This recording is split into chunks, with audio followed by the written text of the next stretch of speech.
Ladies and gentlemen, it's 5 o'clock on the dot. I'm nothing if not prompt, so we'll go ahead and get started. Thank you again for coming to Cumberland County's Town Hall. This will be a little different format than what you all are used to if you've been to some of our events in the past. In the past, I have largely stood in front of you to give a report, to give a status update, to let you know where we stand on this, or to answer questions on a particular piece of county legislation. This is different.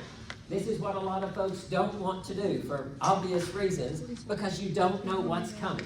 You have no idea what question or comment that you might get presented with. The things that I would ask for this evening are a few different things. First, absolutely no profanity. I can understand anybody being passionate about any question or comment that you want to make, but we do have some folks in this audience that are looking to you as role models, so please do keep that in mind when you're picking your words.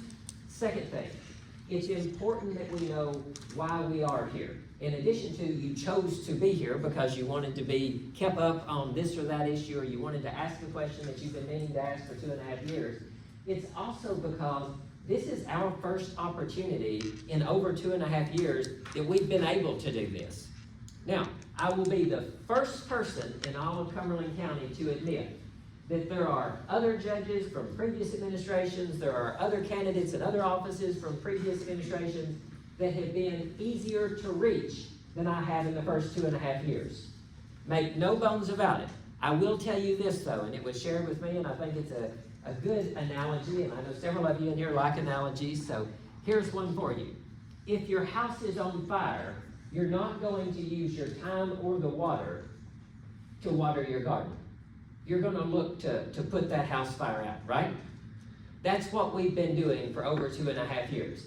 Now, I'm glad we're at a point as a Cumberland County team, and we have several of those team members here, where we can finally start watering the garden. That's what I need your help on tonight, though, because as we move forward with this question and answer session, this is just phase one. This is just the first step among about 3 different steps in the direction of being able to get out and reach the people who want us to be able to reach them, to answer the questions that they're just dying to ask right now. So, stage 1, step 1, phase 1 is this town hall. Step 2, phase 2, that's going to be community office hours. Every single one of you in front of you should have some notepads, ink pens, and then an actual piece of paper that you were given kind of like a ticket when you came in. I want you to be able to take notes if you have anything that you want to take back with you, if you don't want to take those on your phone. But there are 4 things that if you write down nothing else, that I want you to write down. These will be the dates for our community office hours. You do not have to go to the community office hours in your home district in order to ask your question. I don't care which of these you go to, and you'll have other opportunities in future months. But just so we're all on the same page, here's the dates that you need to write down. October the 10th, 10 a.m. October the 10th, 10 a.m. That's where I'll be in District 1 at Salem Park. District 1, Salem Park. District 2, the Cumberland County Annex, I'll be there on October the 14th at 2 p.m. That's a Tuesday.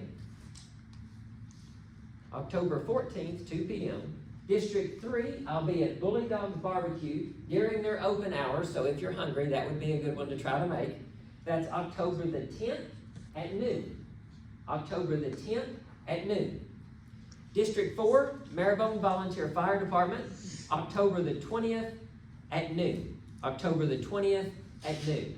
Now, these will be our first round of community office hours. Will not be our last round of community office hours. The difference between those and this here tonight, any of you tonight that want to speak up or want to write your questions down and have those asked and answered, that can happen here. If it's something of more of a personal nature and you want to address it one-on-one or closer to one-on-one, if you've got a couple others with you that you want to bring with you, that's fine too. Those 4 events will be where you can ask those. Any new questions you've got or questions that you just didn't want to ask here tonight. Are we clear on all of that? Okay. Couple ground rules in addition for asking the questions. If you want to ask a question here tonight, I am asking that if you are able, move to the back of the room. We've got a separate speaker set up back there. I want you to take the mic from our Civics Club County Attorney, Aiden Capps, and just make sure you hold that close so that we can't hear what you're saying. I will do my best to repeat your question. If I don't get it right, tell me I didn't get it right until I do, and then I'll answer that. I will not answer your question until you sit down. I will not answer your question until you sit down. That's not because I'm trying to be smart or trying to kill time. That's because I don't want to assume that you're done with your question and then cut you off halfway through it. So if you have questions and you want to ask them that way, feel free. Your second option, if you want to write down your questions, you can write those down either on the sticky notes, the notepad, or, Ms. Tweedy, may I borrow this piece of paper for a minute? This bottom half, if you want to write your questions down there and then tear that bottom half off, you can hold your hand up with that. One of these three young ladies will come around, or that young lady will come around and collect those papers. Now, here's what's going to happen with that, though. Don't think that they're not getting your questions to it. But if they come, and Paul, may I use you as an example? Sure. If they come over to Paul and they collect a piece of paper from Paul, they have been told not to immediately bring me that piece of paper. Because if Paul wrote down his question to try to keep it anonymous, and they go over, get his paper, and bring it right to me, and I read it, that's not terribly anonymous. So they're going to hold 2 or 3 of those at a time. That way you're not going to know necessarily who's asked what question, give you a little more flexibility on asking some of those if you didn't want to stand up and ask them. We will do our best, so long as the sound holds out, the battery holds out on the phone, we will do our best to make sure that this is uploaded to YouTube so that the folks who do have similar questions to you, make sure that they're hearing the answers that you're hearing here tonight. Any questions before we begin? Okay, if not, I'll open the floor for questions. These questions can be over any county issue. If you ask a question and it has to do with a city issue or a state issue or a federal issue, I will tell you that that has to do with a city issue, a state issue, or a federal issue, and I'll try to navigate those waters as best we can together. But do not feel bad about asking it, even if it's not a county-related question. We'll try to get to the bottom of it regardless. Questions are fair game on the splash pad. We've talked about it a lot. Our youth programs, the FEMA problems that the county is facing right now. Anything that you've got a question about, including the road in front of your house, I hope you will ask it. We are very, very fortunate tonight to have with us several members of the road department. We have our District 2 Magistrate Lane Cope, who I appreciate is here in the crowd.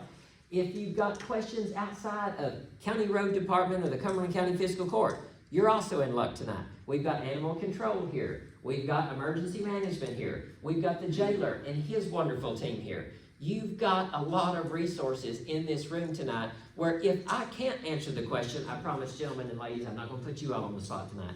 But if you can't get the answer from me, that's fine. I'll tell you after things are over, let me make that introduction and we'll get you a specific answer from county sheriff or whomever that may be. Okay? Questions? Neil Pointers.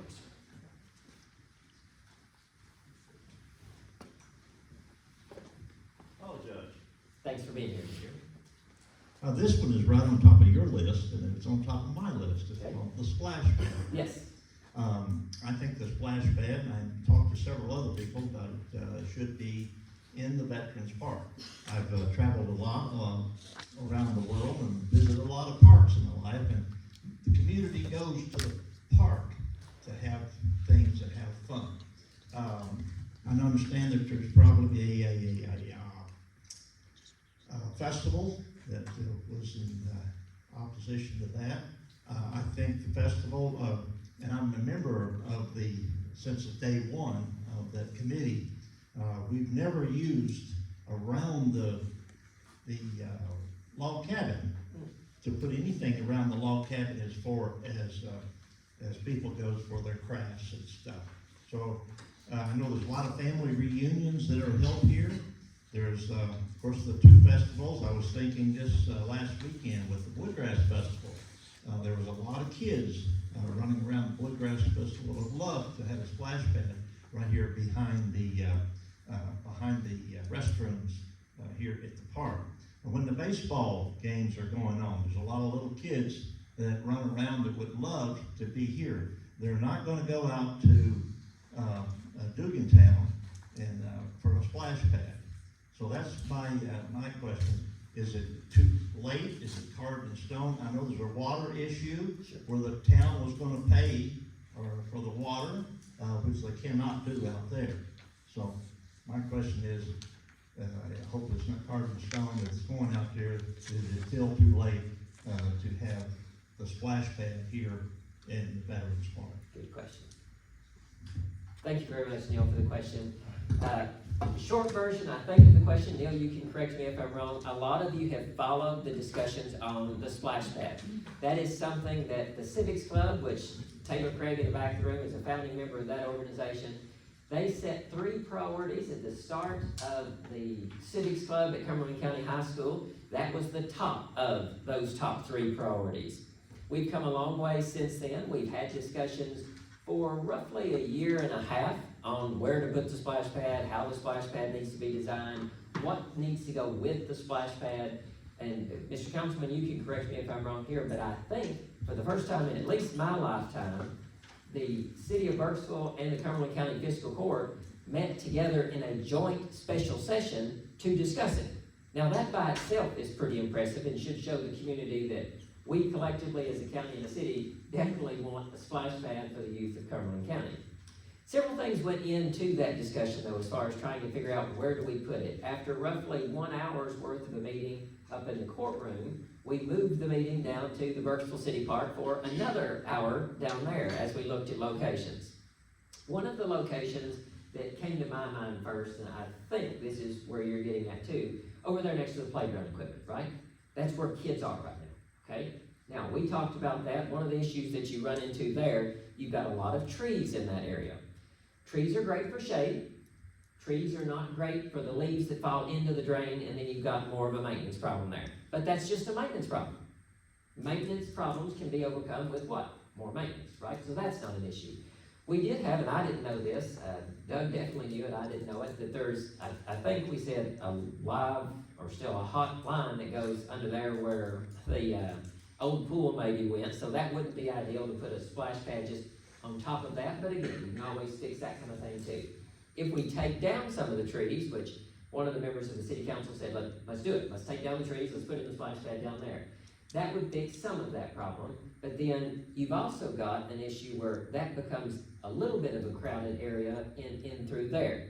Not too crowded, I don't think, because again, you've got kids that are gravitating toward that area, and the kids are not gonna matter if it's only 10 feet versus 50 feet in between a playground and a splash pad. I will tell you long-term, at the secondary location that we've not yet discussed, out where the former Esther House building is, which is at the foot of the drive for Cumberland County Middle School and Cumberland County High School. We have 2 active bid packets out right now. One for a splash pad, which will also have bathrooms, and then one for a community pavilion. Now, what we're shooting for here long-term is not a splash pad on a vacant piece of ground and then be done. What we're shooting for out there is similar to how we've got within walking distance down here, several opportunities for younger folks or not as young folks to come down and recreate. We'd like for that to be within walking distance on the northern part of town too. If we have a splash pad established out there, and then we have a pavilion, the pavilion based on the bid packet, those folks are gonna bid a 40 by 80 pavilion. So just for context, that's the same width as the pavilion just to my left, many of your all's right down here, in front of the fair board, but it's about half as long, which that one is still really, really long. So that's a pretty good sized pavilion. We'll have a concrete floor there, so we're not dealing with anything that will be difficult to maintain there. Long term, beyond that phase 1 and phase 1.5, we have talked about and hope to see something along the lines of pickleball courts. Now, when we mention pickleball courts, the city of Burkesville hadn't yet mentioned pickleball courts for here. There's no sense in us recreating a wheel. The reason that we brought up pickleball courts as one of those phases of that development out there is because Cumberland County did not have any pickleball courts up to that time. So if the city is going to put those in down here, that frees us up where we then get to have a separate phase 2 on that part of town where we are in fact developing another community park on that end of town. Now I will tell you, from a former federal employee's perspective, if you're gonna go after any type of competitive funding, which grant funding in general at the federal level has always been competitive, It is way more competitive right now than it ever has been in my lifetime. And if you're going to do that, that's great, but we do have to understand that will take not only time, take a USDA rural development grant. Those things are taking about 18 months. And if you do something wrong on the front end of that application and you have to start over, take another 18 months. So that's not, and don't get me wrong, this free money idea is great, but also to put a finer point on it that was definitely made clear yesterday in conversation, that free money is not free money. It's still your money. It's just coming from a different level of government back to the local level of government to be used. And we should go after those grants. But in addition to needing to have the time to wait for the grant, we've got to have what's often known as an anchor. Meaning, if we go after a grant for, just as an example, one of the other civics clubs and the fiscal court's priorities, we go after some type of wellness center or rec center. We're not talking about $200,000 like we are with the existing project out there. We're talking about $1 million plus. And if we've got one bullet to fire, I'd rather fire it at $1 million project and get 80% of that potentially than a $200,000 project and get 80% of that. In answer to your question on, is it set in stone? Is it concrete? No, very few things ever are. What I will tell you is, we have taken a step in the direction of putting it out there, pending bids coming back, and we will have those bids opened and reviewed at the October court meeting. When those bids come back in, they will come back in from two packets. One for the pavilion, one for the splash pad. Each of those packets, they've instructed the bidders to break down those costs. So if we see, just as an example, that the splash pad by one bidder is going to be, I'm making up a number, $10. And then splash pad with bathroom is gonna be $15. We can say, oh, well, sure, they can still do the splash pad. We'll negotiate with them to do the splash pad, but we can get those bathrooms done for less than $5. We can get the bathrooms done for $2. So we'll negotiate with them. They do the splash pad, we'll do the bathrooms on that. Are you with me? We've left that in the bid packet to be intentionally to our advantage. Now, there's also a line in there, which will be in any bid packet that I publish in my time in this role, which is the court reserves the right to reject any and all bids, which means we don't have to open the bids and automatically take the lowest. If those are all still too high, or it's not what we want for a community splash pad, we can say, we really appreciate all of you bidding, but we need to back up and try again. Again, this is not a done deal on anything. Location, or the splash pad actually happening. Things have to line up for us in order for this to move forward. Again, as a final note on that, I have to tell members of the city council, we have one here with us and I appreciate that, have to tell all members of the city council and their mayor that we appreciate not only what they've done to meet with us, and I don't know, it may very well be that the water part is still out, but I think the way that motion went at the court meeting and the city council meeting that was called, they are going to try to help us cover that whole water bill if legally permissible to do so. That's huge, you all. Cumberland County Fiscal Court, and most of you probably know this, Cumberland County Fiscal Court doesn't produce their own water. Cumberland County Water Department buys water from the city of Burkesville, from the city of Albany, and from Adair County. Cumberland County Water District produces no water.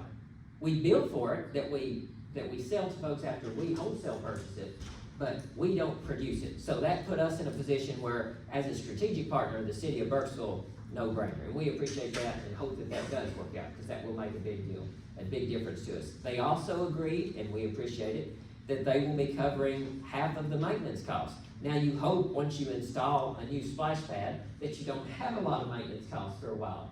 But that shows their long-term planning in that they know maintenance is coming on a project like that, and they're willing to meet us halfway, dollar for dollar on that. Other questions? Gonna follow up? Just Sure. the location, Yes.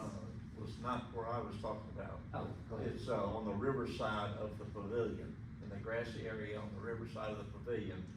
just behind the restrooms there. Yeah, and that's good. That's where we had landed on when we met down there in special session after we moved from down there. We said, if there's any two locations, it's either out at the former Esther House property or down at the city park, specifically right behind the restrooms. Right behind the restrooms. And you're right, that does interfere with some other festivals there in one way of looking at it, but in another way, it could complement them. You're right on that too. Other questions? Yes, ma'am, Ms. Twiggy.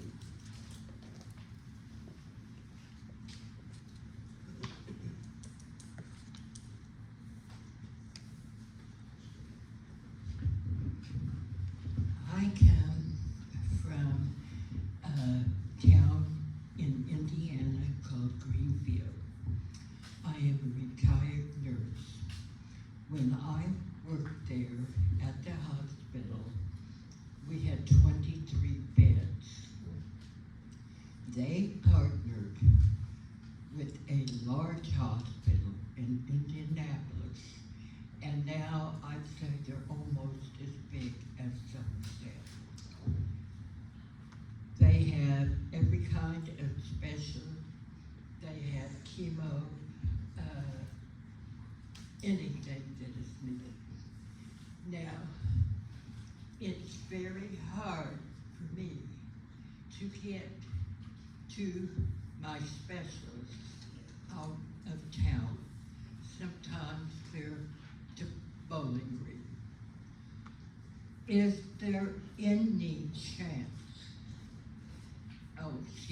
that hospital, like I say, is now, is there any chance that this hospital, which I might say is a very good hospital, and we have excellent doctors, but is there any chance of us partnering with a larger hospital and getting the specialists that we need? Very good question, thank you.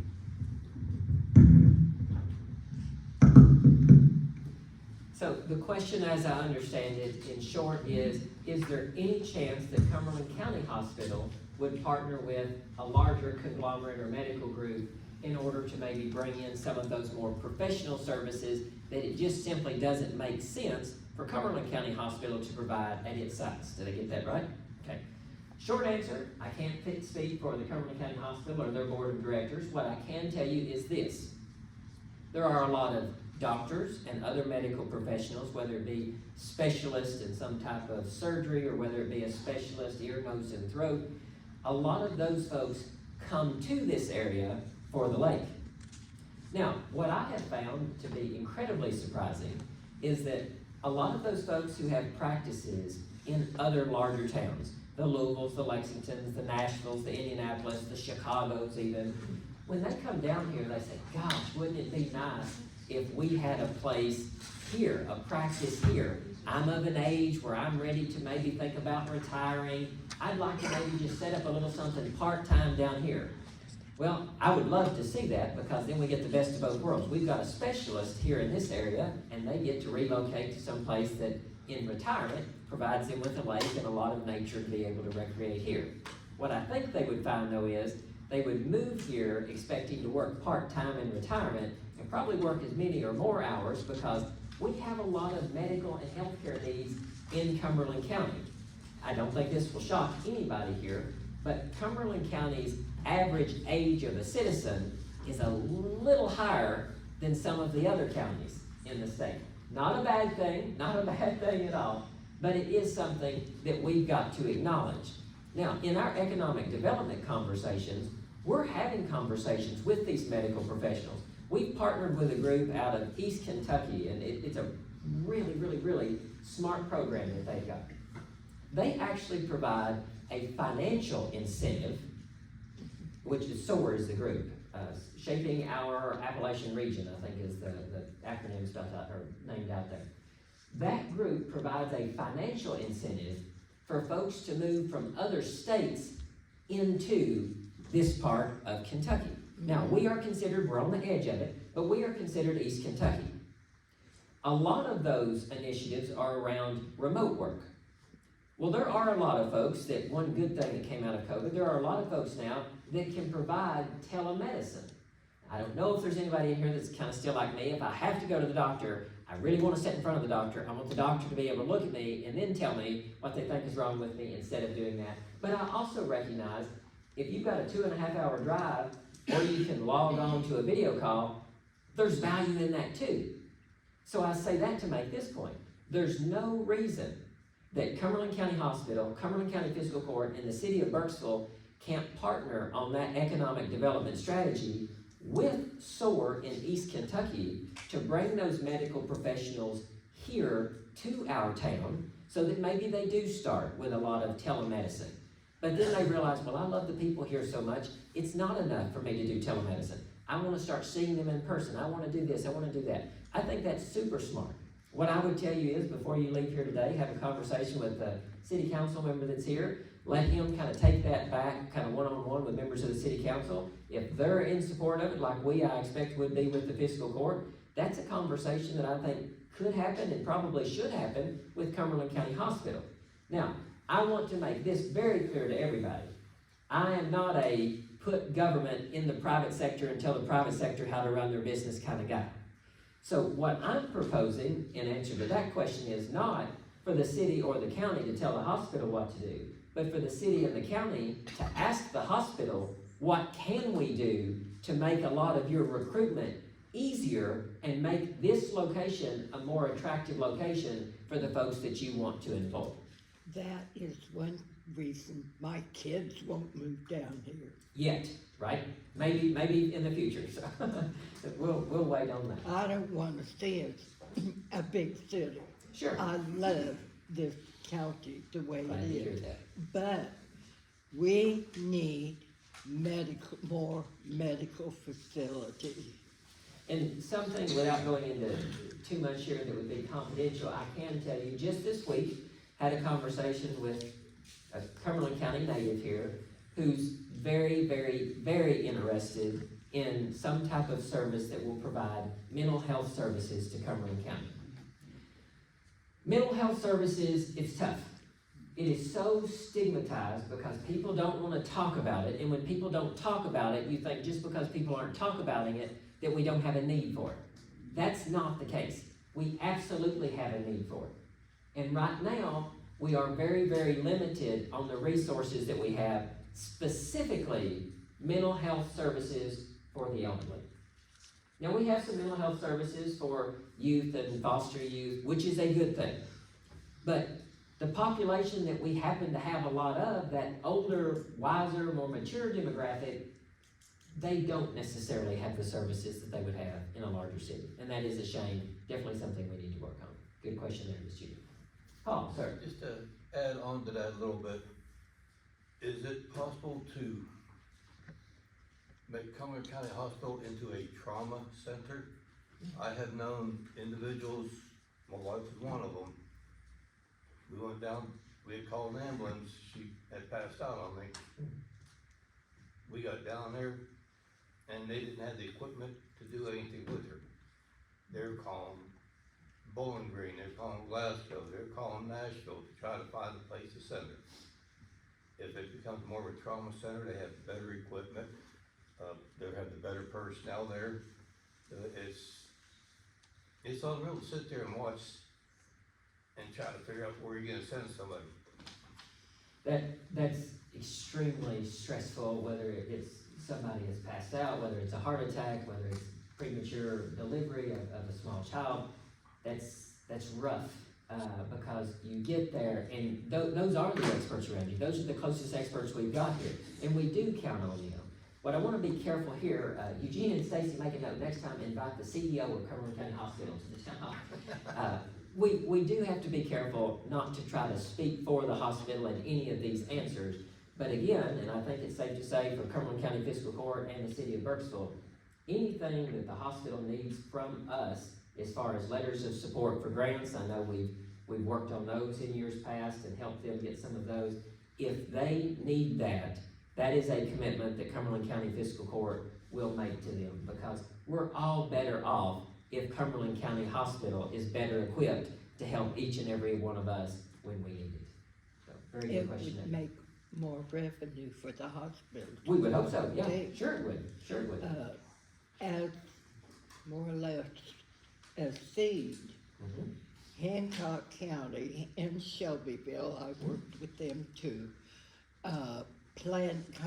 made a seed planting of a building, office building near the hospital for these doctors. Kind of to a come in and professional work complex then, for. And that was outpatient kind of an services. Okay. initiative to get them It's not a in. bad idea. Very good, Ms. G. Other questions? Don, do we have some here? Oh, great. Okay, let's see what we've got.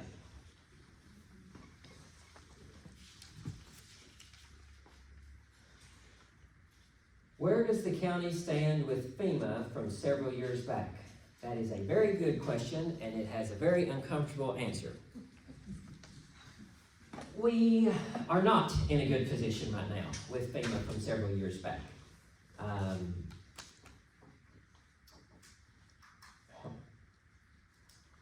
Cumberland County Fiscal Court received several $1 million for projects over 3 different disasters. Now, several of you are probably pretty familiar with how FEMA works. FEMA is a reimbursement program. FEMA is not designed to hand counties and cities money to go from a single-lane county road to a 6-lane interstate. FEMA is designed to return a road or that infrastructure back to what they call pre-disaster conditions. Perfectly reasonable. Perfectly reasonable. We ran into a problem, and I want to be especially clear here on this point. This happened before I entered into office. It was a leadership style that I do not have and I will not have, but it doesn't change that it happened. When money came into Cumberland County Fiscal Court for projects, that money comes in and it is identified as money for, just as an example, we'll use a road that I'm familiar with, Hejai Road. If that Hejai Road was damaged, and that money that we received, say, was $100,000 to fix Hejai Road, I suppose you could say, well, we don't actually have to use that $100,000 on that FEMA project. We can use this $100,000 on this other FEMA project, and then when the $100,000 comes in on that one, then we'll just switch them back and we'll make it whole. You all, that's really, really, really risky business. And if you want to know how that money management style works out, we're a pretty good case study for that today. Because we've got money that we now will owe back to Kentucky Emergency Management and to FEMA at the federal level. That is not an enjoyable place to be in. I'll give you a really good example of how you get into some of those situations where you might receive $100,000 in FEMA money, but then you might spend $250,000. In the past, again to put a point on it, before this administration took office, the previous approach was, let's go out there, let's give it a kind of rough estimate, let's then submit that, get the money, and go from there. That's reasonable. That's how that works. You get an estimate, you submit the estimate, then you come back and you do the work. Now, here's something that should not have been as novel of an idea as it was. The approach of this administration has been and continues to be, a bid is a bid is a bid. Meaning, if we get an estimate on a project and that estimate is based on a bid that we received to do the work on that project, then when we get the funds to do the project and that person starts doing the work on it, it better not be higher than the bid, because that's what we're paying. Dutch Creek Bridge. Dutch Creek Bridge was estimated to cost, and we submitted the project, we being the previous administration, submitted that project at $32,000. How much did Dutch Creek Bridge cost us? $65,000. Now, the good news there, that's only $30,000-ish over what we estimated. That's no reflection of the people that live on Dutch Creek, that's no reflection of the magistrate. That's definitely no reflection of the road department, gentlemen. You take another project, which is that one on steroids, Sulphur Creek. The road down on Sulphur Creek, that one was estimated at what? $50-something thousand. What did that project come in at? $176,000. You all, that hurts, because we were already gonna have to pay 20% of it. But what happens if you go over the estimate? No problem, right? We get to go back to the state, tell the state, we were under on our estimate, we need to resubmit, give us 80% of it. No, we eat it and it tastes terrible. It's awful because of rushing through those estimates. Now, every single one of us are spending some of that money toward that overage instead of on things like a community splash pad or a wellness center or a senior center. Those kind of things are the fires that I'm talking to you from early on about needing to put out. Now, here's another issue that we run into with FEMA. FEMA is a reimbursement program, and it is a catastrophic program, meaning if you run into an emergency, call on the folks at FEMA, they will help you if they can help you. Kentucky Emergency Management with emergency money is the same kind of program. Do you know what you can't do with those two programs? Get money from both. Do you know what Cumberland County did with those two programs? Got money from both. So that meant that very soon after coming into office, when we started going through all of the books, because I am a numbers guy, when I go through all those books, and I said, this doesn't look good. Now, did we have to go, as a Cumberland County Fiscal Court, to the state and say, look, we recognize we got money from you all at KYM and emergency, Kentucky Transportation Cabinet there on emergency money, and we got money from FEMA. Did we have to do that? No. And chances are, as slow as FEMA operates, they wouldn't have called it until, if my critics are right, I'm voted out of office. But it bodes well for us if we're the ones who say, we recognize we need to make this right, we will make it right. Which meant we, in this administration, had to write a check for $100,000 of money that we weren't prepared to give up. That wasn't money that we had budgeted to have to give back, but we did it. Another thing with FEMA, and this will be a final point on this note. If you ask for FEMA to cover money that was, let's use gravity blocks. Several of you are familiar with it, and you don't know that you're familiar with what gravity blocks are. Gravity blocks are concrete blocks that are largely 3 foot by 6 foot, and you have to set those things off with a big piece of equipment, set them where they go. You can stack them 2 or 3 high, okay? Gravity blocks will help prevent erosion, especially along creek banks. Gravity blocks work until they don't. Now, rail and cribbing, which is where you take steel and you drive it into the ground, and then you put metal roofing on it, and then you backfill it with dirt and rock, that works better than gravity blocks. But there is one huge difference between gravity blocks and rail and cribbing, and it's the cost. So, if when those projects were submitted, we submitted for gravity blocks, and we put in rail and cribbing, there's no guarantee that we're gonna go from the $20,000 project cost to the $220,000 project cost that now it runs us because we put in rail and cribbing. Those are some of the issues that we're dealing with FEMA right now. It's not comfortable to talk about it. I don't enjoy talking about it because it is something that identifies a problem that is still ongoing from well before this administration came in. And I want to say this, I have not shared this, and this is something that we need to put a point on some FEMA stuff. I recognize there's a lot of people on any issue that if you don't share the facts, there's a certain set of fiction facts that will be shared.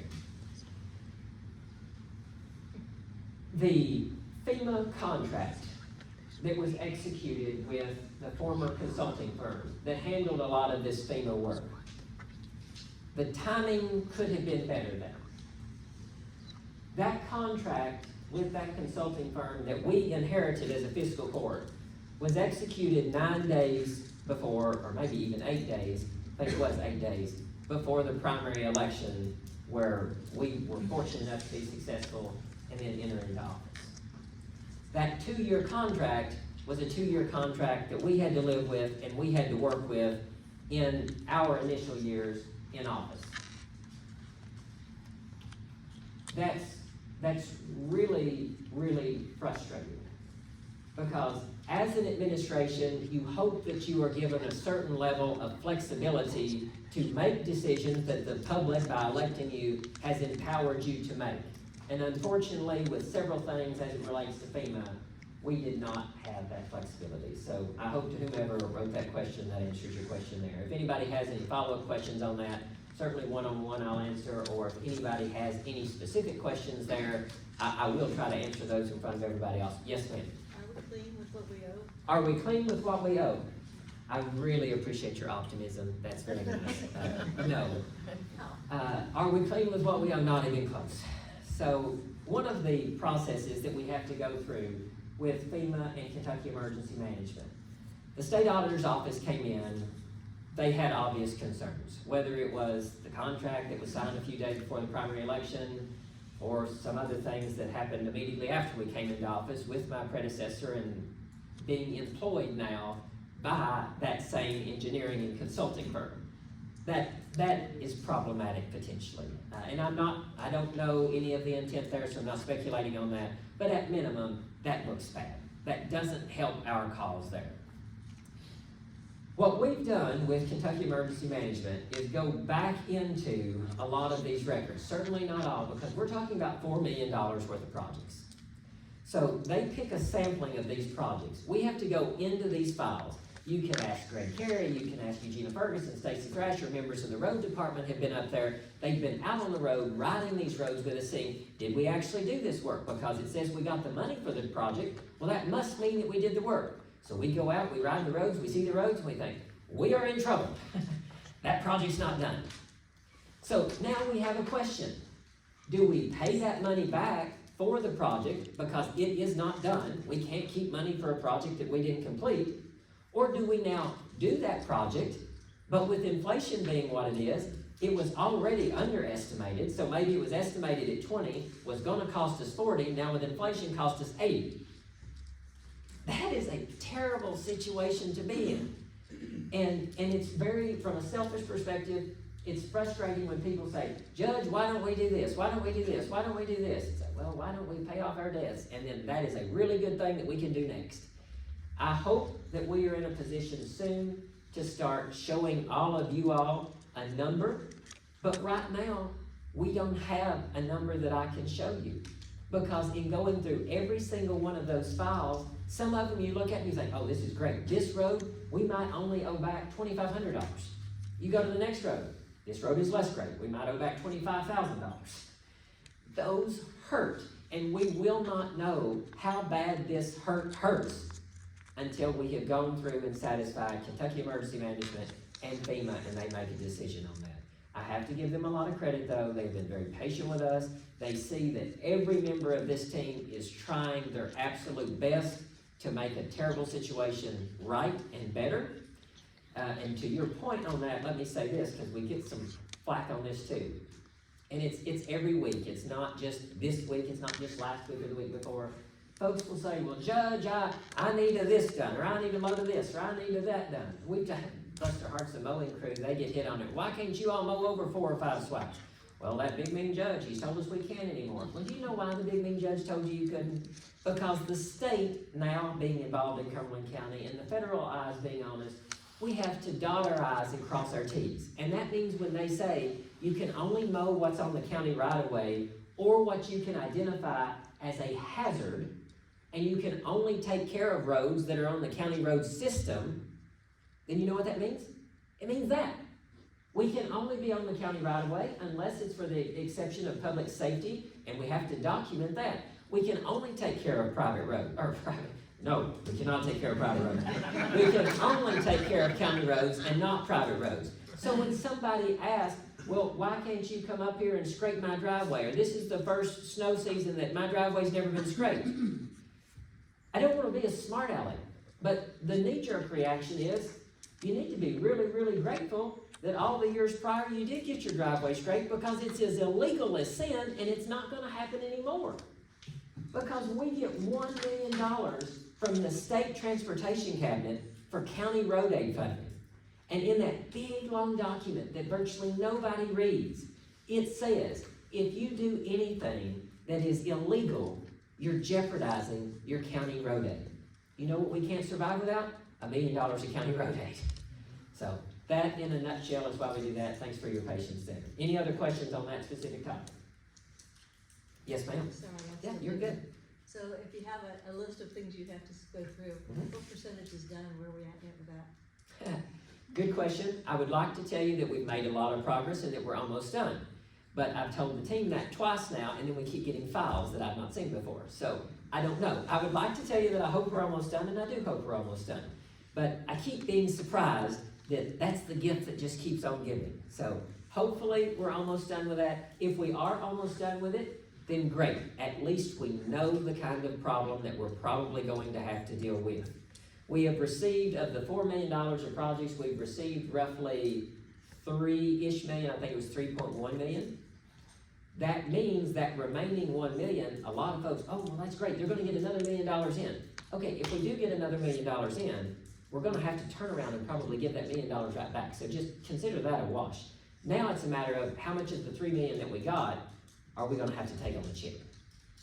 And that's what we don't know, but hopefully we'll know soon. And those are things that I'd be happy to share when I do have more of that information. Good question.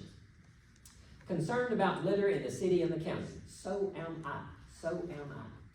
We have two folks that we've just hired as grants coordinators, co-grants coordinators, and solid waste coordinators. Those are 2 of our former Cumberland County interns. They've been trained on the job for 2 years now, so they know what the team's like, they know what the job's like. They're chasing down a lot of leads to figure out how can we combat litter in Cumberland County. I'll tell you how we can't do it. Alone. The county can't combat it by themselves. The city can't combat it by themselves.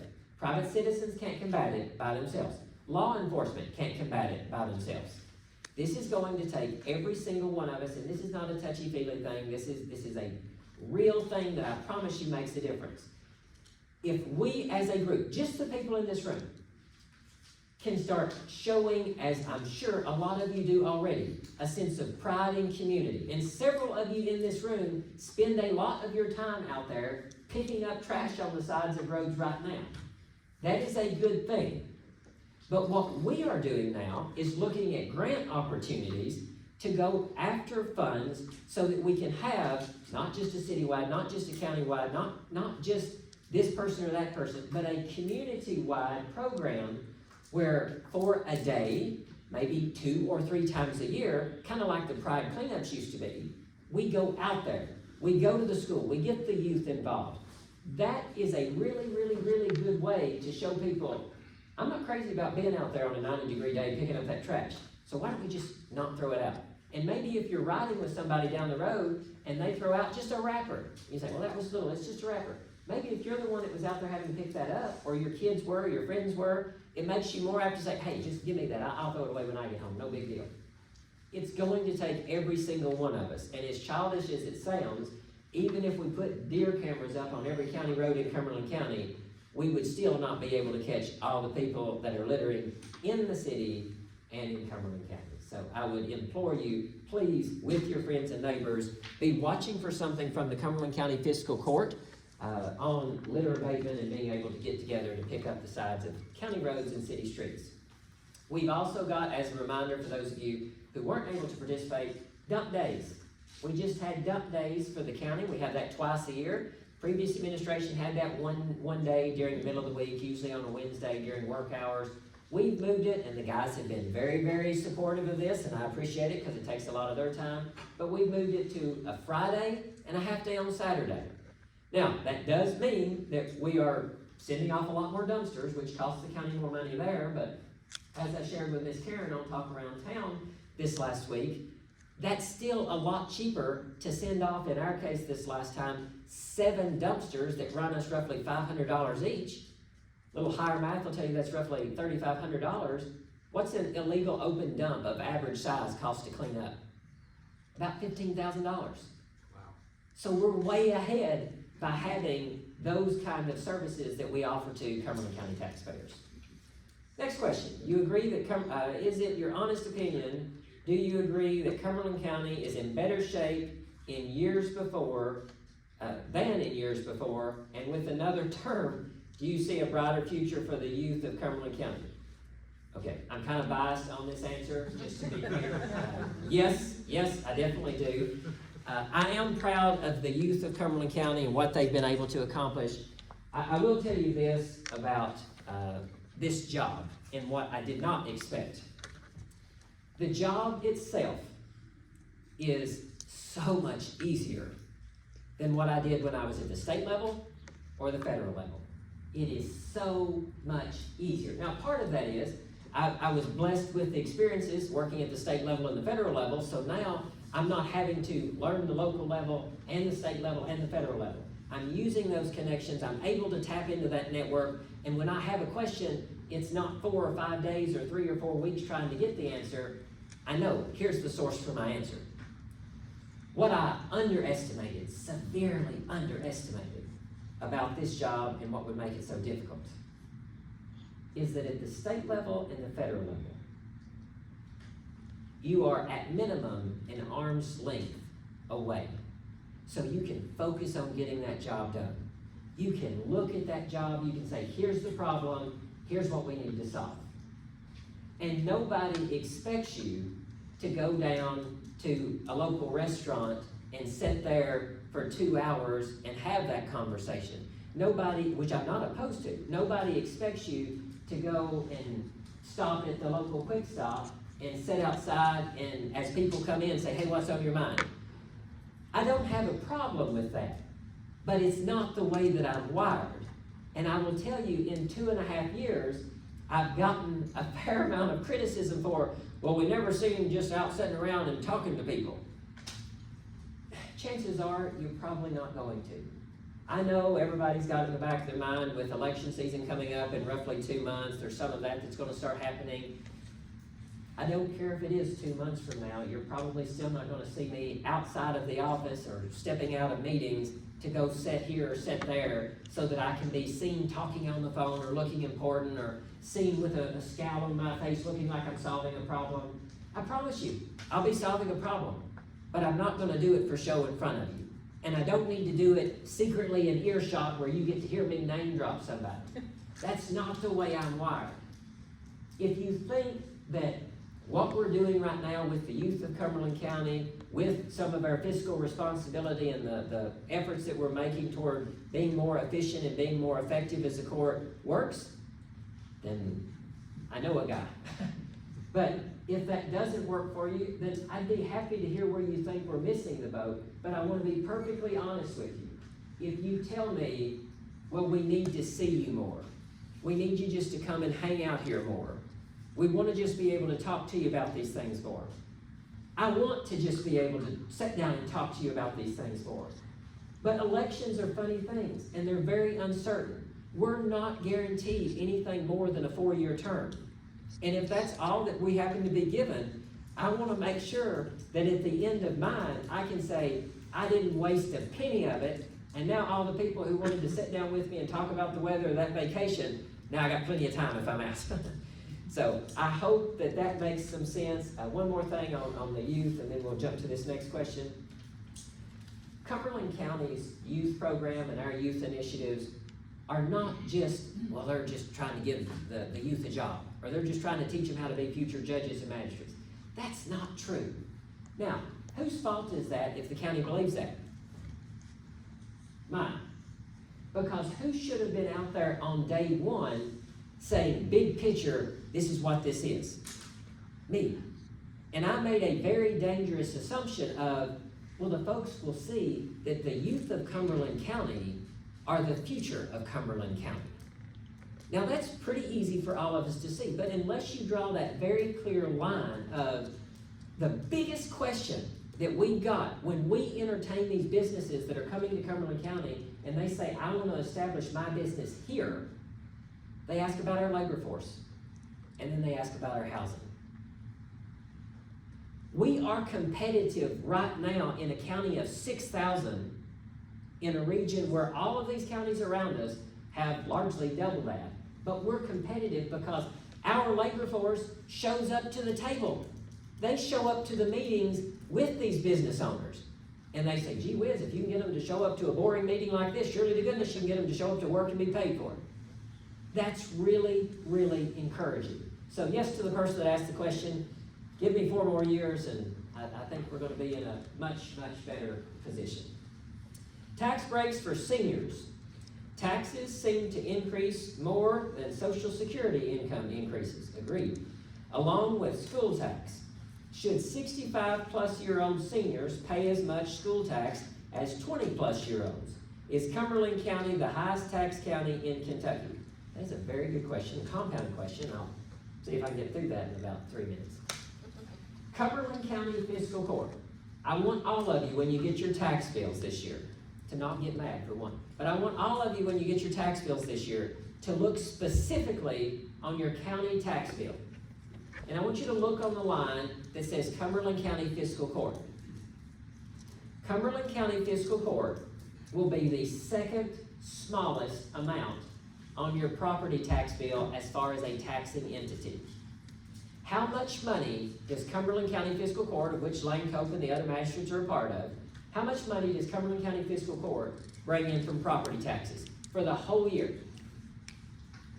Golly, it's got to be several $1 million because the county's got to operate, right? Nope. Roughly $150,000 a year is what Cumberland County Fiscal Court brings in from property taxes. Please look at the rest of those lines on your property tax bill, and if you have questions about those rates, please go ask those taxing entities about those rates. With respect to the school, I do think we are fortunate here that we've got a local elementary, middle, and high school. They do set their own rates.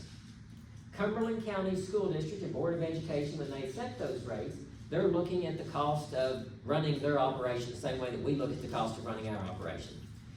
It's been said for several years, and this was also the case when my mother worked for the Board of Education. I know a lot of people said, I don't have kids in school. Why do I have to pay school tax? I'm not telling you that that's an unfair question. What I am telling you is those are the kind of really good questions that we as a community, if we have, need to be asking the folks at the state level or even the local district Board of Education. But asking those folks, would you all at the state level be interested in giving a statewide discount, instituting a statewide discount for those who are over maybe 65, or like they do have the homestead exemption now, which maybe some of you, not to say any of you are over that age, but if any of you are older right now and you are benefiting from the homestead exemption, you know that provides some tax relief, but it for the most part, doesn't wipe out your entire tax bill. I think we've got time, just enough time for one more. What's your biggest priority for the remainder of your current term? I hope that means the current term and the second term. But what's the biggest priority? Well, we've got several that we mentioned at the State of the County address. Several goals that this administration has laid out from day one. First thing, I'm quite proud that the Cumberland County Fiscal Court has reduced our debt just in the first 2 years by about $600,000. Now, I cannot stress that enough. At a time when we were struggling to make ends meet, at a time when we were writing $100,000 checks back to the Kentucky Transportation Cabinet, at a time when we were having to complete FEMA projects that were now triple or quadruple what the original estimates were, we have still paid down our debt by about $600,000. And that number is just as of January 1 of this year. My goal on that for the remainder of this term is by December of 2026 to have that debt down to $250,000. If that works, the Cumberland County Fiscal Court was gracious enough to accept a resolution that I put before them for a tax cut. Now, everybody likes to talk about tax cuts, especially in about 2 months. Everybody's going to want to talk about tax cuts. That tax cut is not a tax cut for sake of talking about a tax cut. That tax cut has very serious triggers that must be met and benchmarks that must be met before it can occur. One of those is our debt must get down to $250,000. And when it does, our goal is to institute a 0.125 tax cut on occupational tax. Once we get all of the debt paid down, which will happen, Once we get all of that debt paid down, and we have $250,000 in our emergency fund, another 0.125 off of the occupational tax, making us a very competitive 1% occupational tax as a county, capped at $750. That's a big deal for high income earners who we're trying to recruit to Cumberland County to open up their businesses here. Because that means if they've got a $10 million business and they're bringing in $2 million profit, when they pay their $750, they're capped out. They're done. So why not move here and do that? Those kind of things are our priorities. Cleaning up the courthouse and finishing the courthouse beautification projects by April of this next year. Something we want to get done. You'll notice we put a handicap rail up, we've landscaped around the courthouse. We, thanks to the help of Amy Morgan and the tireless help of her, we removed a lot of those unsightly wires that people didn't even know what they were going to around the courthouse. The lights now shine bright on our old Kentucky home and courthouse. Those kind of things make a difference to the people that are driving through our town. They make a difference to the people who are working in the courthouse. I will also mention that with respect to FEMA in this administration, we want to get a number and start aggressively paying that down. We have to, you all. We've got about $750,000 right now in just FEMA loans. That's costing us about $40,000 a year in interest only. We cannot keep spending $40,000 a year just because. Imagine what you could do with that kind of money. I hope that all of you who are here tonight will share some of what you've heard here with other people who may be interested. If you do have questions still, please know that you can continue to ask those of me afterward. You can also write those down, leave those face down on your table, or give a sign to somebody where we can collect those. At the very bottom of your single sheet of white paper, if you are not already receiving our Cumberland County newsletters, press releases, notifications, please write down your information there so that we can get you all of that information for future events. I will tell you, I do not look for this to be, Lord willing, I don't look for this to be the last Cumberland County Town Hall that we have. You all have proven that there is a need here and that you want to know what's going on in your county. My commitment will be this: you continue to show up, and I'll continue to show up to be here and answer the questions that you ask. Thank you all for being here, and safe travels home from here.